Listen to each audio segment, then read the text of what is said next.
Good morning and welcome to Beacon, beloved. I'm Reverend Robin, one of your co-ministers, and I am very grateful to be joined by Misa Iwama, our Director of Music Ministries, and my co-minister, Reverend Emilie Boggis. We are welcoming you in the midst of a disturbing week in the country, in the midst of news cycles that keep on churning. And we have more days of virtual space ahead when we would rather be together in person. Still, we have hope in vaccines and for the year ahead. Across these screens, we bid you welcome and something more. We invite you to pause here as a spiritual practice. Take a moment to check in, write your name and your location, and something more. Check in with yourself. How are you? Let's take a moment to breathe.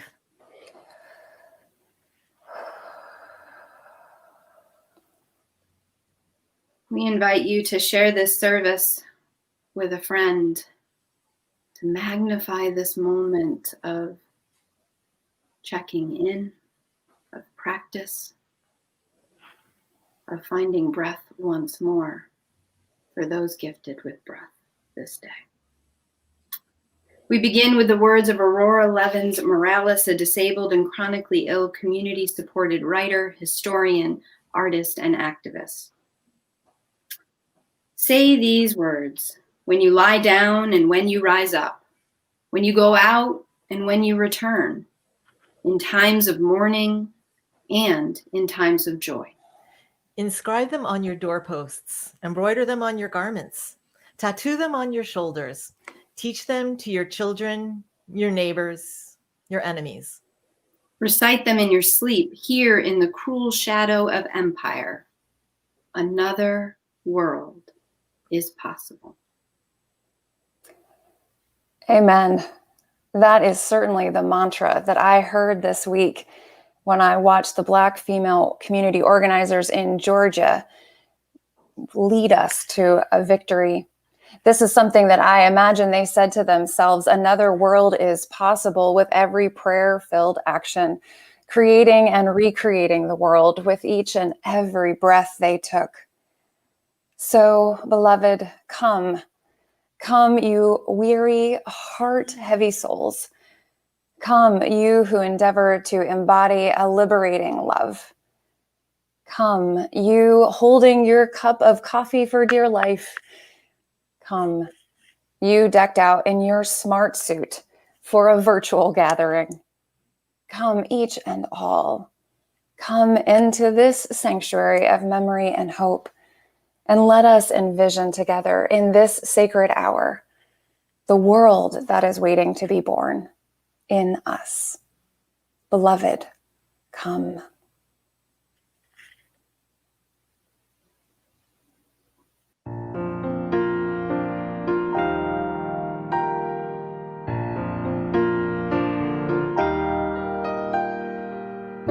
Where you go, I will go, beloved.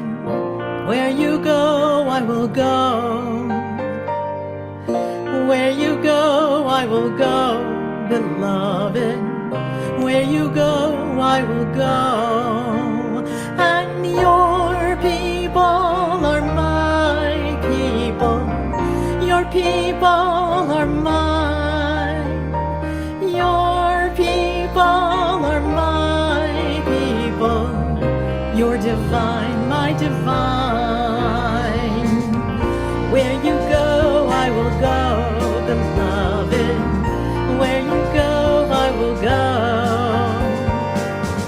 Where you go, I will go, beloved.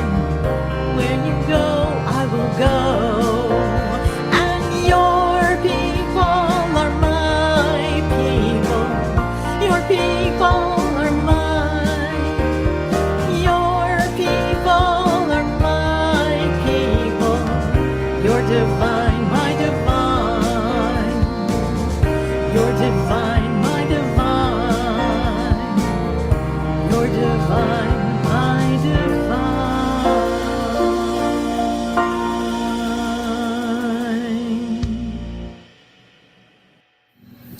We light this chalice, the symbol of our Unitarian Universalist faith, with these words.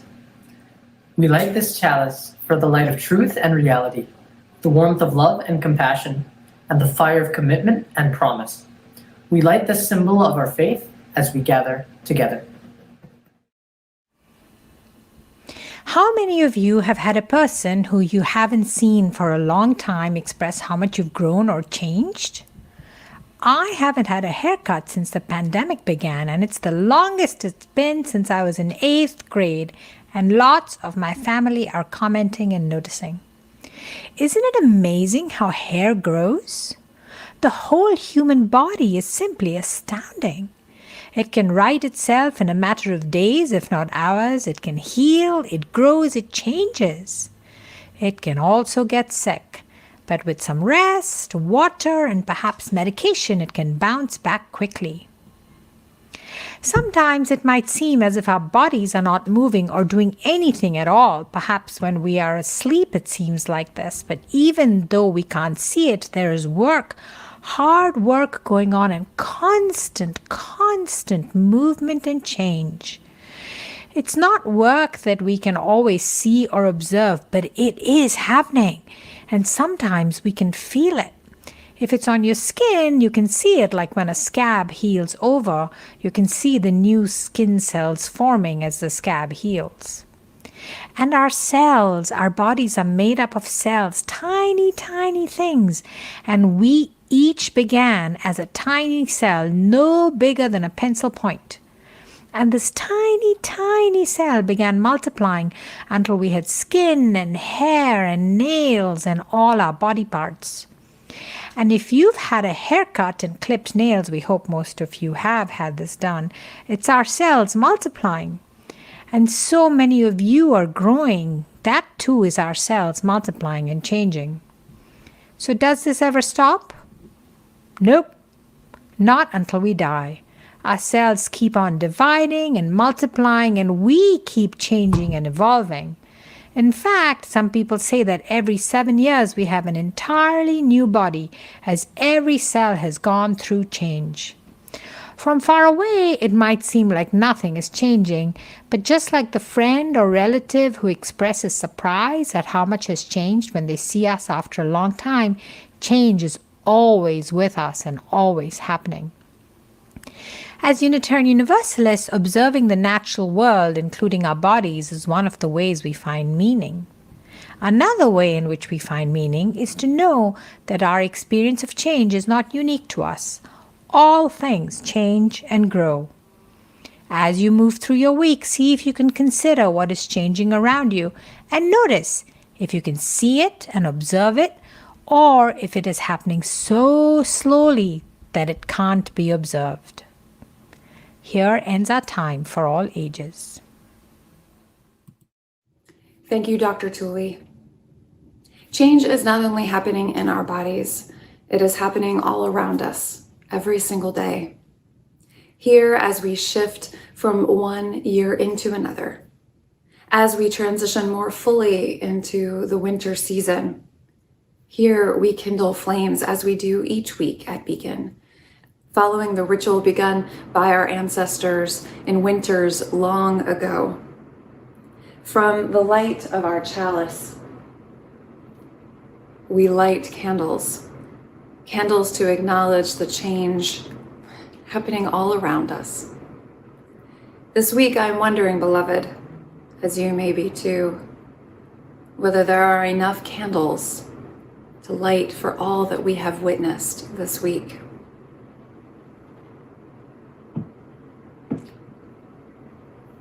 One candle we light for our despair that our elders and children witnessed an act of sedition by the president of our country. One for our outrage at the acts of violence against our democracy. One for the dearth of accountability that allowed Wednesday to come to fruition. We light another candle for amazing Black female Southern community organizers whose vision and hard work paid off on Wednesday. Another for citizens in the poorest of American communities waiting in long lines in order to cast their vote. Another for 2 smart Senate aides who had the presence of mind in the midst of chaos to protect our country's electoral votes. Another for public servants who turned their trauma into an act of defiance. So many candles, beloved, and so many more to kindle. I invite you to kindle one where you are. Today, we also light a candle of witness for Dalal Eid, the 23-year-old son of Baal Gel. Baal Gel came to the United States from war-torn Somalia. His son was born the year he arrived on American soil, hoping for a better life. We light our candle of witness for the loss of Dalal Eid's life, while also knowing the full reality of terror that he and his family experienced at the hands of the Minneapolis police force, especially in comparison to the passivity of Capitol Police when confronted with a white rioting mob. Beloved, it has never been one bad seed. We live in a system that ravages Black and brown bodies, and it has got to stop. Our lament, our rage, and yes, even our shame, it's palpable and it's real. So light a candle, beloved. Kindle it in your home, one after another. And with each light kindled, may that light stir within us a renewed commitment toward our shared and highest ideals.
Tis a gift to be simple, tis a gift to be free, tis a gift to come down where you ought to be. And when you find yourself in the place just right, 'twill be in the valley of love and delight. When true simplicity is gained, to bow and to bend we shan't be ashamed. To turn will be our delight, so by turning we come round right. 'Tis a gift to be simple, 'tis a gift to be free, 'tis a gift to come down where we ought to be. And when we find ourselves in the place just right, 'twill be in the valley of love and delight. When true simplicity is gained, to bow and to bend we shan't be ashamed. To turn will be our delight, till by turning we come round right.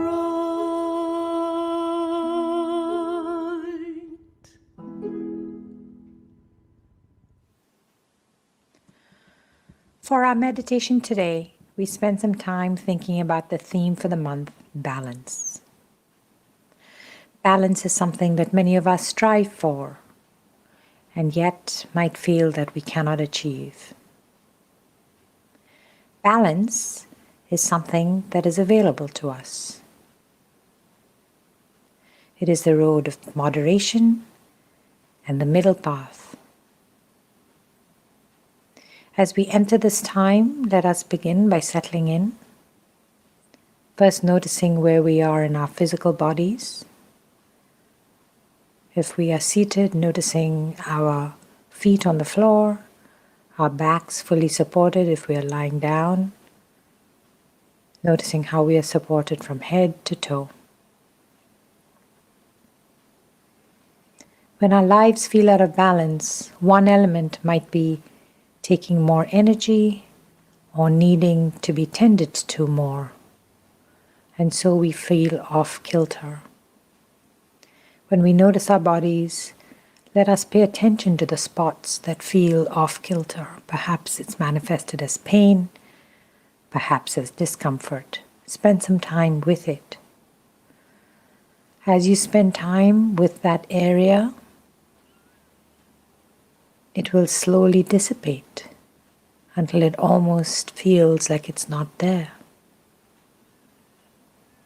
All the while we are breathing in and out through our nose, the chest rising when we breathe in and sinking back softly when we breathe out.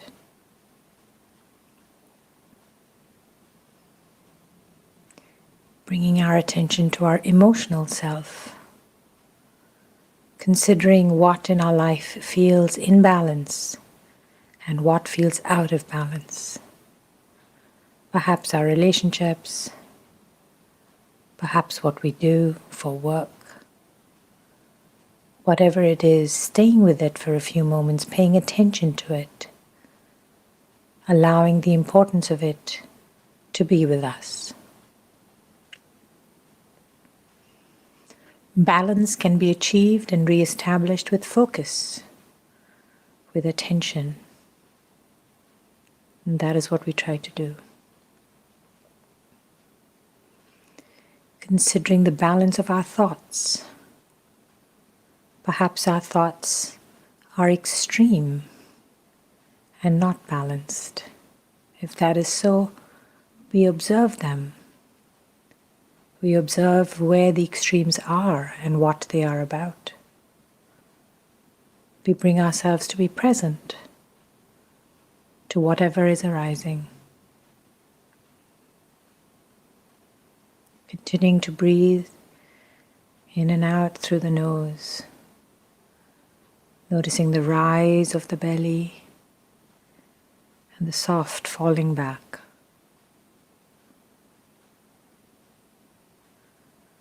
In order for balance to be present, it is good to feel focused and rooted. Just like a juggler who juggles balls, are our feet grounded and rooted? Are our backs supported? From the place of support, balance can stretch out into the rest of our lives. So maybe stay with focus and rootedness to explore balance in all aspects of our lives. Here ends our meditation.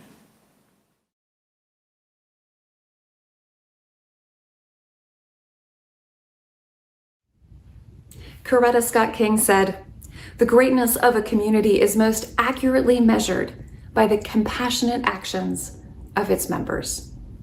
The compassionate actions of its members. When the world is seemingly falling apart, when we can't believe the news before us, when the floor drops out from underneath us, it is faithful communities like ours who create containers for compassion, sanctuaries for meaning making, for healing, and for moving forward. On Thursday morning, I received a text message.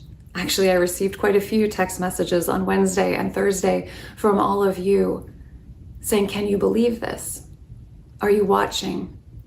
What is happening?" And finally there on Thursday morning, I got a text message. "Can we gather? It's more than I can bear alone."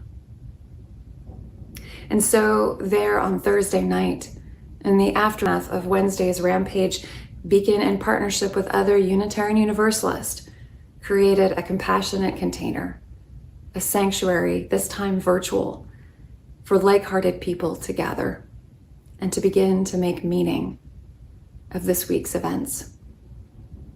This is what we do, beloved, as a community of faith, and it wasn't the first time, and it certainly won't be the last. We gather to bear witness to the change that is before us, to listen intently to one another, both those who speak as if they know our own voice, and to listen intently to those who offer quite a different perspective. We gather to acknowledge the pain and the trauma, the rage and the despair that feels like it can't be named anywhere but here in our sanctuary. We also gather to reflect on our most cherished values and how they call us to change ourselves and to change the world. Values like the inherent worth and dignity of both friend and foe. Values of justice and equity, of the right of conscience, of peace, liberty, and justice for all. And yes, values that move us toward a spiritual wholeness, that require our active presence in dismantling the structures that withhold the rights and privileges guaranteed to all human beings. That is who Beacon is, a community of faith who create a sanctuary for us to remember what it means to be human. That is who we are. As Coretta Scott King reminds us, that is where our greatness lies. And so, beloved, on this day, on this morning, I invite you to invest in this community of faith. Invest in its power and potential to create meaning and to bend the arc toward justice in our time. For the offering that we are about to receive, we give thanks.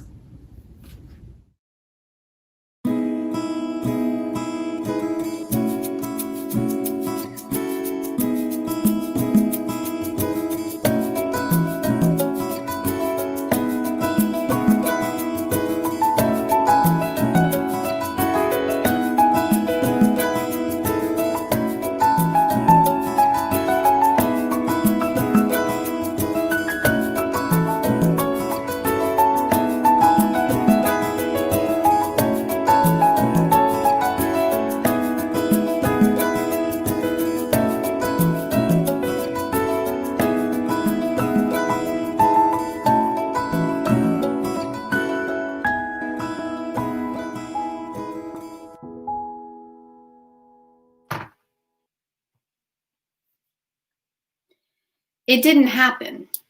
It was just a dream. We're here. I kept rubbing Benjamin's back as he wailed. It was midnight. He wasn't quite awake, still in the throe of an unknown terror. We're here, Benji. Night terrors. All you can do is hold them and work to ensure that they don't accidentally hurt themselves. You can't shake them awake. You also can't ignore them. You're in this sweaty, lamenting mess, trying to find a path back to the darkness of your own bedroom and the comfort of bed. Eventually, it stops. This one, on Thursday morning or Wednesday evening, depending upon your perspective, it stopped after 25 minutes. Perhaps you've had this experience with yourself. What we are living through, though, seems to be the opposite of a night terror. Instead, a day terror that some still can't wake up to. Some of us were trained in infancy to ignore the signs of suffering or to lie for caregivers with addictions and abuse, to pretend as chaos unfolded that everything was fine, that it was under control. Some of us received training early on on how the world would treat us, called names and kicked behind the teacher's back or in front of, lectured that we were the problem, always looking over our shoulders. Some of us spent a lifetime denying the truths of our own being, some of us believing that if we just kept working, didn't stop, push down the terror, that it will be banished. Some of us kept repeating the dream, as if a moment it would unfold, while the edges of our days and our country, like flash paper, went up and up. A poem, Good Bones, by the poet Maggie Smith. Life is short, though I keep this from my children. Life is short, and I've shortened mine in 1,000 delicious, ill-advised ways I'll keep from my children. The world is at least 50% terrible, and that's a conservative estimate, though I keep this from my children. For every bird, there is a stone thrown at a bird. For every loved child, the child broken, bagged, sunk in a lake. Life is short, and the world is at least half terrible. And for every kind stranger, there is one who would break you, though I keep this from my children. I'm trying to sell them the world. Any decent realtor walking you through a real crap hole chirps on about good bones. This place could be beautiful, right? You could make this place beautiful. The last time the Capitol was breached was in 1814, when in the midst of the War of 1812, the British set fire to the Capitol buildings, leaving it practically in ruins. Then there was the election of 1876, when Samuel Tilden emerged with a popular vote, but 19 electoral votes were in dispute, and the opponent, Hayes, made a speech in which he pledged to honor local governments, which most knew was code for ending Reconstruction. And so the Compromise of 1877 was enacted. It was decided that the disputed electoral votes would all go to Hayes, and so he became president. But this is neither 1814 nor 1877. It is something worse. This was not a foreign invader who breached the Capitol. Instead, it was sedition, incited by the sitting president of the United States. This is not a president who won any portion of the popular vote or the electoral votes. He lost the popular vote by 7,052,035 votes. The primary states in dispute, Arizona and Pennsylvania, had been verified again and again by courts and state secretaries. And even if those states were overturned in his favor, he would still not carry the electoral votes. On Wednesday, President Trump did what fascist leaders in the United States do when they don't see a path to maintain power. They attempt to take it by utilizing the tools of white supremacy. For months, there were stress tests to see how much we would take, how far he could go. It is plain as day to me, having spent hours upon hours in the very Capitol that was ransacked and the site of this insurrection, that those inciting an insurrection, if they had been brown or black or multi-ethnic, they would have been shot at first attempt to enter. I do not say this out of some obscene notion, but because of personal experience of protests led by a Black religious leader, Reverend Dr. William Barber, where armed Secret Service approached and threatened us with felonies for wanting to place a paper petition down on the ground, hundreds of feet from the entrance. I've experienced this in multi-ethnic and multiracial protests where entire parks were closed, even though we had permits, because a couple hundred folks singing and praying were perceived as a threat to national security. We've watched the president tear gas multiracial groups and Black protesters in particular who merely were in his path for a photo shoot with the Bible. And we've watched this play out again and again in Black Lives Matter protests and the uprising of grieving communities lamenting the loss of children, parents, grandparents, beloveds. But Wednesday, an armed mob ran up those steps. They took photos with officers, mocked and ridiculed democracy and government offices, left 5 dead in their wake. And then they had cocktails in a hotel lobby, returned home to their loved ones. On Wednesday, President Trump did what fascist leaders in the United States do when they don't see a path to maintain power through democratic process. This was not a crowd of some outlying power-denied body. Among those gathered were a tech exec, a sheriff, state legislators, veterans, teachers. The list continues to emerge, and it's hardly the Unabomber profile. These are connected, networked, and empowered people. They are mostly white, and they are not some loony out-of-the-loop group. We know which capital was being protected on Wednesday, and why, in the words of my colleague, Reverend Dr. Jackie Lewis, the barricades were opened, the doors opened to white rage. It's an American way to use terror to break the people when they form voting coalitions that are multiracial, and when Black and brown and poor people are given an equal voice and take leadership and flip the politics of a state. When they reveal the full heart of Georgia, it is decidedly American to react with violence to quell a rising fusion coalition. It happened in Bacon's rebellion in 1676, during the start of Reconstruction, in the midst of the civil rights movement, again and again. But I'm not here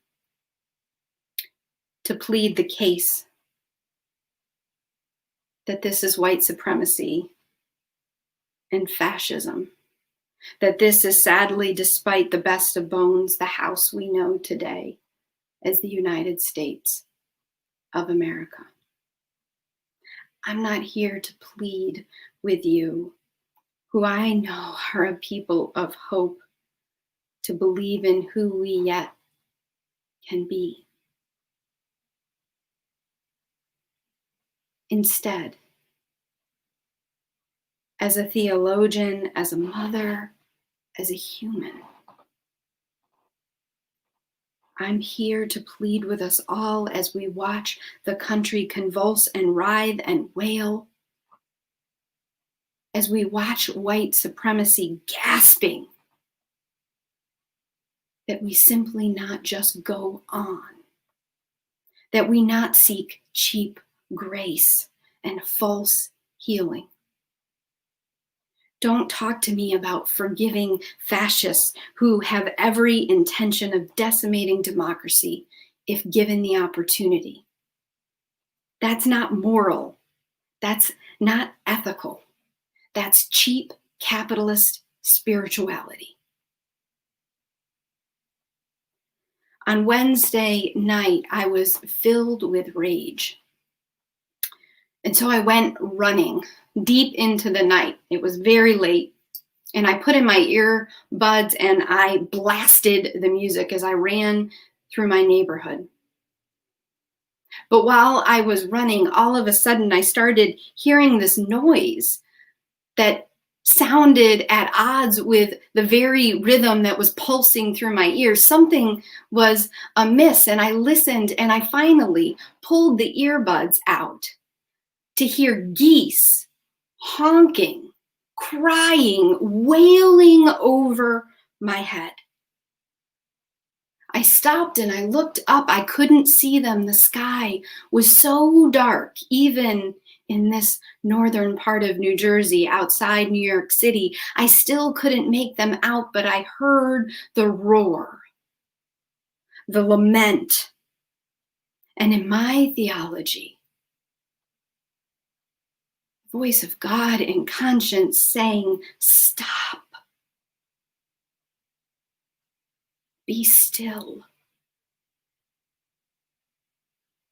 Listen. Feel. Wail. Rage into the night sky, for I am with you.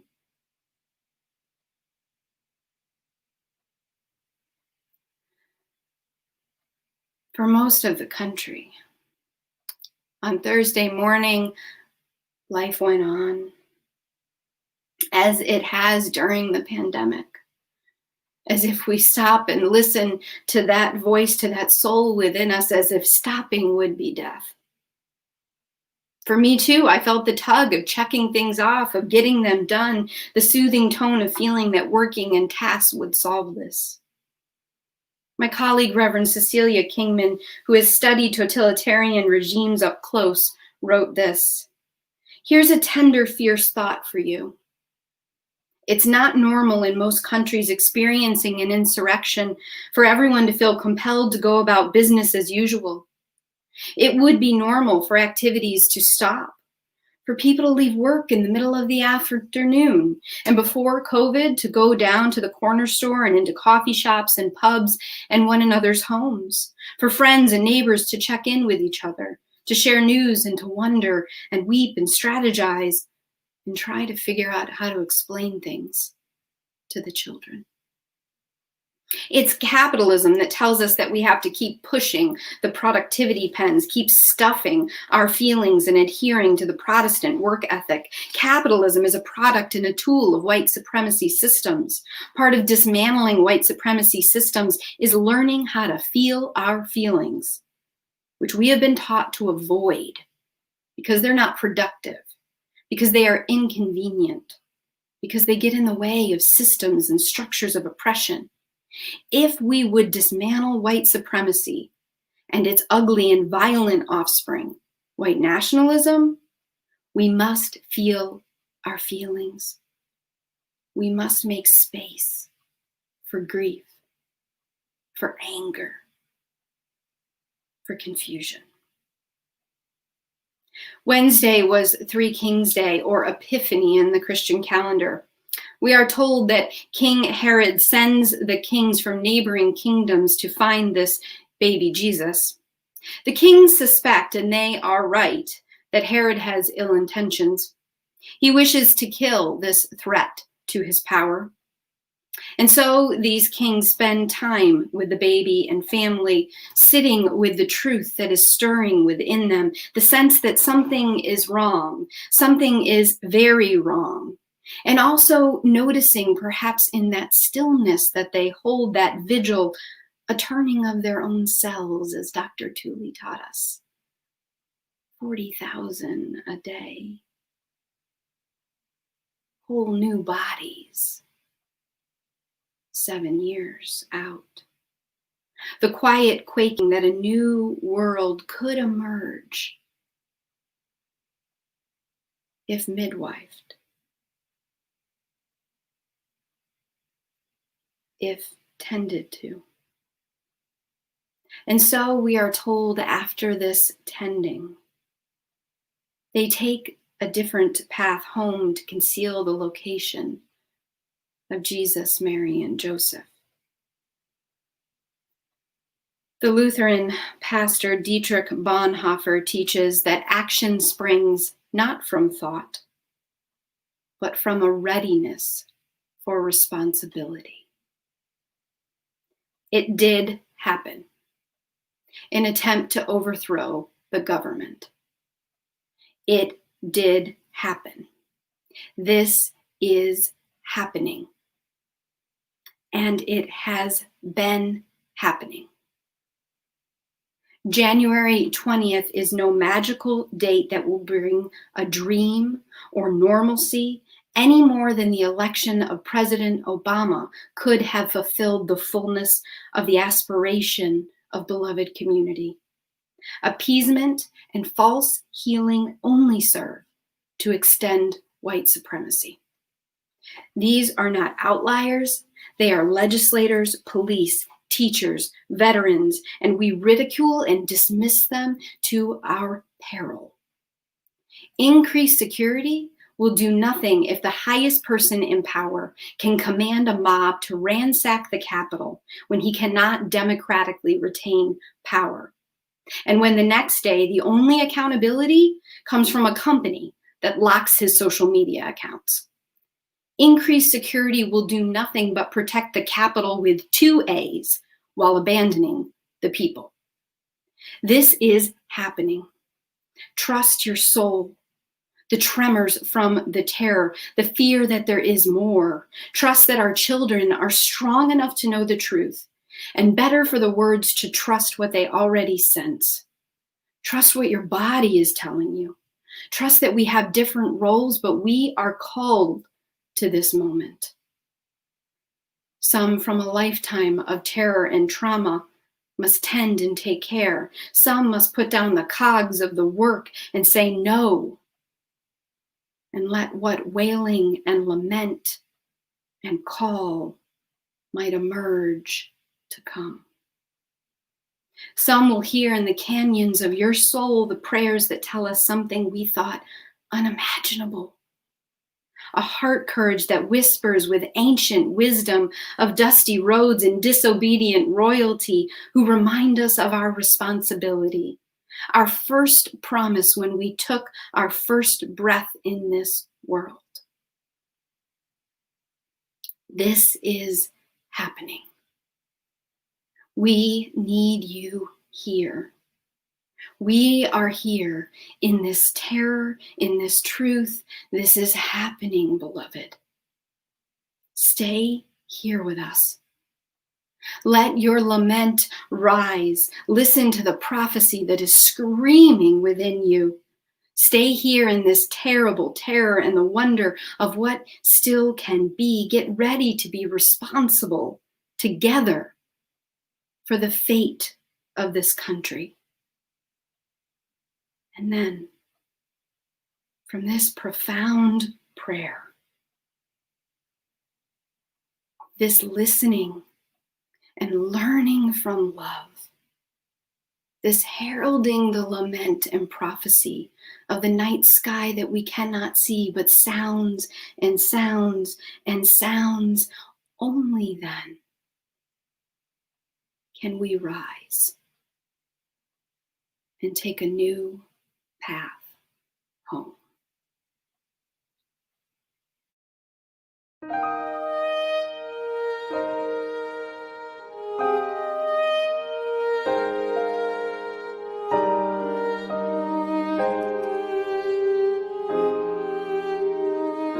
Though I may speak with bravest fire and have the gift to all inspire, and have not love, my words are vain, as sounding brass and hopeless gain.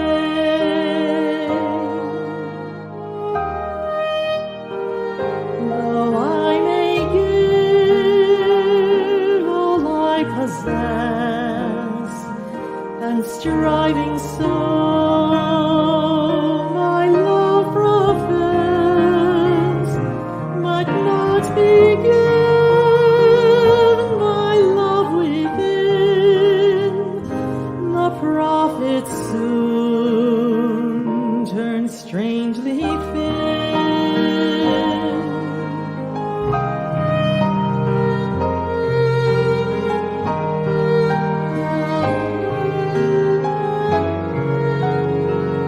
Come, Spirit, come, our hearts control.